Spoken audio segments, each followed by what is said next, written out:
We don't like to use glycol in our systems here at HPIN, so instead we use the anti-freeze valves. The Daikin units will keep themselves warm enough not to freeze in sub-zero conditions. However, if there is a power cut, we need additional protection to prevent the outdoor unit from freezing. The use of anti-freeze valves means that we can use inhibitor in the pipework circuit just like a traditional heating system. These devices must be installed on the flow and return of the outside pipework, horizontally with the outlet or larger part of the valve pointing downwards. Please leave at least 150 millimeters clearance from the ground to the bottom of the valve. Once the air source heat pump has been mounted on its anti-vibration feet and the pipework from the rear of the unit turns to run in a horizontal plane, you should get this distance. The anti-freeze valves must be 100 millimeters apart from each other, so we need to stagger them along that horizontal pipework. After installation, you may notice a few drips of water coming from the valve.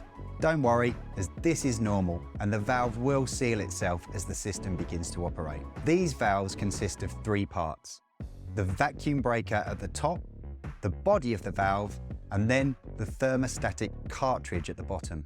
These are serviceable should a fault occur, so no problems there. All outside pipework must be lagged with UV-resistant insulation.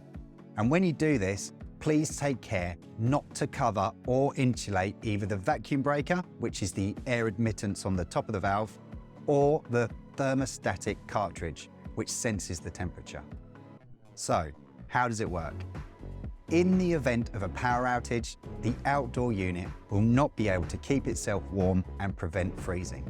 So, the anti-freeze valve will open up at a water temperature of 3 degrees and release water from the system to prevent it from freezing and damaging any internal components. Once the valve senses that the water has gone up to 4 degrees, it will shut.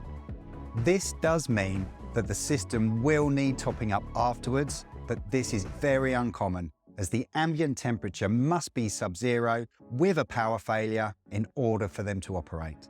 Therefore, they are an emergency last line of defense to protect our heat pump.